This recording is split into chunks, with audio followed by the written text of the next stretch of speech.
Hello my dear friend, my name है सुरभि सिंह और आज मैं आपसे पीजो इलेक्ट्रिक मटेरियल के बारे में बात करने जा रही हूँ। इसके पहले मैंने आपसे डाई इलेक्ट्रिक के बारे में बात किया था। डाई इलेक्ट्रिक में मैंने आपकी सॉलिड लिक्विड डाई इलेक्ट्रिक को एक्सप्लेन कर दिया था। आज मैं आपसे पीजो इलेक्ट्रिक मटेरियल के बारे में बात करूँगी। तो कैसे लिंक है डाई इलेक्ट्रिक से पीजो इलेक्ट्रिक, ये देखते हैं। सबसे पहले आपका जो सबसे बड़ा फॉर्म आता है वो आपका इंसुलेटर का आता है। इंसुलेटर में कुछ मटेरियल जो है वो आपकी डाइलेक्ट्रिक प्रॉपर्टीज को शो करते हैं, उसको हम बोलते हैं डाइलेक्ट्रिक मटेरियल।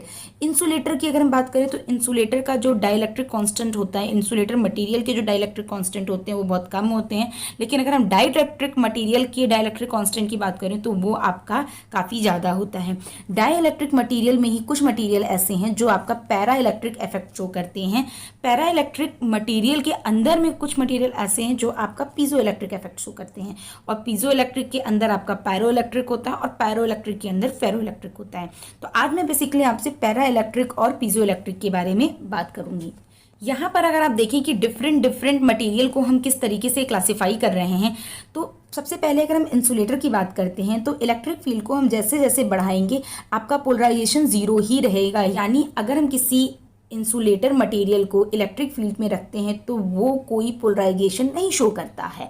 अब अगर हम डाई इलेक्ट्रिक की बात करते हैं तो उसको अगर हम इलेक्ट्रिक फील्ड में रखते हैं तो वहाँ डायपोल जनरेट होता है जिसकी वजह से पोलराइजेशन होता है।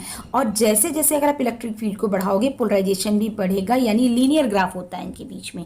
अगर हम डाई इलेक्ट्रिक की कुछ मटेरियल की बात करें जो क्या होता है, पैरा इलेक्ट्रिक इफेक्ट को शो करते हैं। यानी अगर हम इलेक्ट्रिक फील्ड को बढ़ा रहे हैं तो उनका जो पोलराइजेशन है वो नॉन लीनियरली वेरी कर रहा है।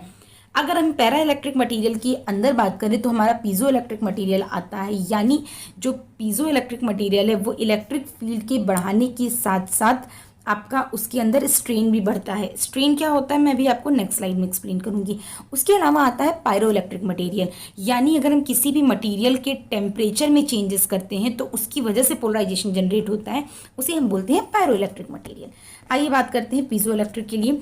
तो उसके पहले हम ये देखते हैं कि जो सिरामिक होते हैं, सिरामिक मैंने आपको डाइलेक्ट्रिक के बारे में बताया था कि पेपर, मीका, सिरामिक्स होते हैं।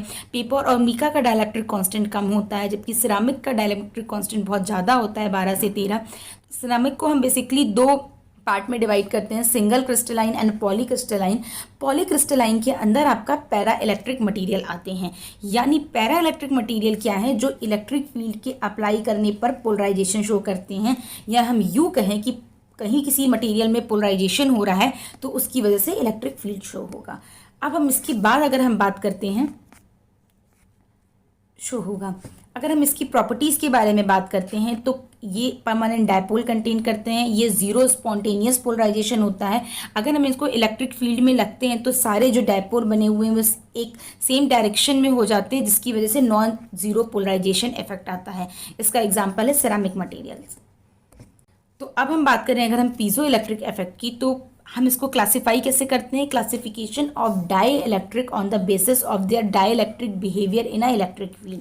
तो पीजो इलेक्ट्रिक मटेरियल क्या है, piezoelectric material as a transducer work करते हैं। ट्रांसड्यूसर का काम क्या होता है, इलेक्ट्रिकल सिग्नल को मैकेनिकल सिग्नल में चेंज करना या मैकेनिकल सिग्नल को इलेक्ट्रिकल सिग्नल में चेंज करना। तो इस इफेक्ट को हम क्या कहते हैं, आपका ट्रांसड्यूसर। तो पीजो इलेक्ट्रिक इफेक्ट कैसे शो होता है, पीजो इलेक्ट्रिक इफेक्ट आपका कहता है, इसमें आपकी बेसिकली दो इफेक्ट बताए गए हैं, एक डायरेक्ट इफेक्ट और एक इन्वर्स इफेक्ट। डायरेक्ट इफेक्ट क्या होता है कि अगर हम कोई मैकेनिकल स्ट्रेस दे रहे हैं तो उसकी वजह से चार्ज जनरेट होगा। ये चीज़ मैं भी आपको नेक्स्ट स्लाइड में समझाती हूँ। इसके एग्जाम्पल में आपका क्या आता है, माइक्रोफोन। इन्वर्स इफेक्ट की बात करें तो क्या है कि अगर आप इलेक्ट्रिक फील्ड को अप्लाई कर रहे हैं तो उसकी वजह से स्ट्रेन जनरेट होगा। स्ट्रेन क्या होता है, आइए देखते हैं। यानी अगर किसी भी मटेरियल पर आप प्रेशर या फोर्स को लगा रहे हैं तो उसकी वजह से जो ये मटेरियल है ये अपनी शेप को चेंज करता है। शेप को चेंज करने का मतलब क्या है कि ये एक्सपेंड भी कर सकता है और ये श्रिंक भी कर सकता है। तो इन केस अगर ये एक्सपेंड करता है तो जितना एक्सपेंड किया है यानी change in dimension divided by जो ओरिजिनल डायमेंशन है, इसको हम बोलते हैं स्ट्रेन। क्लियर है। तो फोर्स यानी जब हम इस फोर्स को लगाएंगे तो उसकी वजह से स्ट्रेन जनरेट होगा। फोर्स आप कंप्रेशन फॉर्म में भी लगा सकते हैं, टेंशन फॉर्म में भी लगा सकते हैं। और उसकी वजह से यंग मॉडुलस एक नया पैरामीटर आता है जिसका फॉर्मूला क्या होता है, स्ट्रेस डिवाइडेड बाय स्ट्रेन। यानी जितना स्ट्रेस आप लगाएं किसी मटेरियल पर उसकी वजह से जो स्ट्रेन जनरेट हुआ है। क्लियर है। अब ये स्ट्रेस और स्ट्रेन कैसे रिलेटेड है डाइलेक्ट्रिक फील्ड में, देखिए यानी किसी कैसे रिलेटेड है इसे समझते हैं। आप किसी भी डाइलेक्ट्रिक मटेरियल को जब इलेक्ट्रिक फील्ड में रखते हैं तो वहाँ पर डायपोल बन जाता है, जिसकी वजह से पोलराइजेशन जनरेट होता है। ये सारी हिस्ट्री मैंने आपको पिछले वीडियो में बता दी है। बट कुछ डाइलेक्ट्रिक मटेरियल ऐसे होते हैं जिसमें पोलराइजेशन के साथ साथ आयन डिस्प्लेसमेंट भी होता है, यानी उसके आयन अपनी जगह को चेंज करते हैं। आयन डिस्प्लेसमेंट का मतलब है डिफॉर्मेशन। डिफॉर्मेशन की वजह से क्या होता है, स्ट्रेन जनरेट होता है। यानी जब आयंस अपनी पोजीशन से चेंज होंगे तो उनके डायमेंशन में भी चेंजेस आएंगे। डायमेंशन में चेंजेस आने की वजह से स्ट्रेन जनरेट होगा। अगर स्ट्रेन जनरेट हुआ है तो हम ये कह सकते हैं कि उस मॉलिक्यूल पर कहीं ना कहीं स्ट्रेस या प्रेशर लगा होगा, यानी इलेक्ट्रिक फील्ड को अप्लाई करने से हमारा क्या हुआ है, फोर्स या स्ट्रेस जनरेट हुआ है। क्लियर है? ये आपकी सेम थ्योरी है, ये वाली मतलब generation of strain by applied electric field. Clear है? उल्टा केस भी हम इसे कह सकते हैं कि अगर हम किसी मटेरियल पर स्ट्रेस या प्रेशर लगा रहे हैं, उसकी वजह से स्ट्रेन जनरेट होगा। स्ट्रेन की वजह से जो उसके आयन है वो डिस्प्लेस्ड होंगे, जिसकी वजह से पोलराइजेशन जनरेट होगा, और पोलराइजेशन की वजह से ही आपका उस मटेरियल में इलेक्ट्रिक फील्ड होगा। तो यानी charge generation by applied mechanical stress. ठीक है, इसे हम कहते हैं पीजो इलेक्ट्रिक इफेक्ट, यानी स्ट्रेस लगाने से हमारा इलेक्ट्रिक फील्ड जनरेट हुआ है। तो चलिए आगे बात करते हैं कि पीजो इलेक्ट्रिक मटेरियल कौन कौन से होते हैं। Rochelle salt, PZT, barium titanate, lead titanate, lead zirconate, यानी याद रखिएगा TI या ZR जहां आ रहा है वो आपका पीजो इलेक्ट्रिक प्रॉपर्टी को शो करेंगे। इसमें सबसे इंपॉर्टेंट होता है क्वार्ट्ज। क्वार्ट्ज जो होता है आपका रिपीटिंग सिलिकेट टेट्राहाइड्रेट होता है, यानी सिलिकेट टेट्राहेड्रॉन का जो स्ट्रक्चर होता है उसके रिपीटिंग परफॉर्मेंस से आपका क्वार्ट्ज बनता है, और इसको हम क्रिस्टल ऑस्किलेटर में यूज़ करते हैं। अगर हम पीजो इलेक्ट्रिक इफेक्ट की बात कर रहे हैं तो ये लाइन बहुत इंपॉर्टेंट है, यानी जो भी स्ट्रेस अप्लाई करने से इलेक्ट्रिक फील्ड जनरेट हो रहा है, स्ट्रेस या फोर्स की जो हम बात कर रहे हैं, वो आपका वाइब्रेंट फॉर्म में होना चाहिए। अगर वो स्टैटिक फॉर्म में है तो पीजो इलेक्ट्रिक इफेक्ट नहीं जनरेट होगा। बहुत इंपॉर्टेंट है, ये 2021 में क्वेश्चन आने की पूरी पॉसिबिलिटी है। यानी पीजो इलेक्ट्रिक इफेक्ट को जनरेट करने के लिए जो आपका स्ट्रेस है वो आपका वाइब्रेंट फॉर्म में होना चाहिए। और ये जो इसके एग्जाम्पल है ये आप याद रखिएगा, इन्वर्स इफेक्ट के, लिथियम सल्फेट वगैरह जो मैं बता दी हूँ। सेम यहाँ पर वही है, इलेक्ट्रिक फील्ड से अगर हमारा स्ट्रेन जनरेट हो रहा है यानी मैकेनिकल फोर्स जनरेट हो रहा है, यानी इसको हम ट्रांसड्यूसर इफेक्ट कहेंगे, तो इसको हम इलेक्ट्रोस्ट्रक्शन इफेक्ट कहते हैं। और अगर मैकेनिकल फोर्स की वजह से इलेक्ट्रिक फील्ड जनरेट हो रहा है तो उसको हम पीजो इलेक्ट्रिक इफेक्ट कहेंगे। बेसिकली पीजो इलेक्ट्रिक मटेरियल में ये दोनों ही प्रॉपर्टी होती है।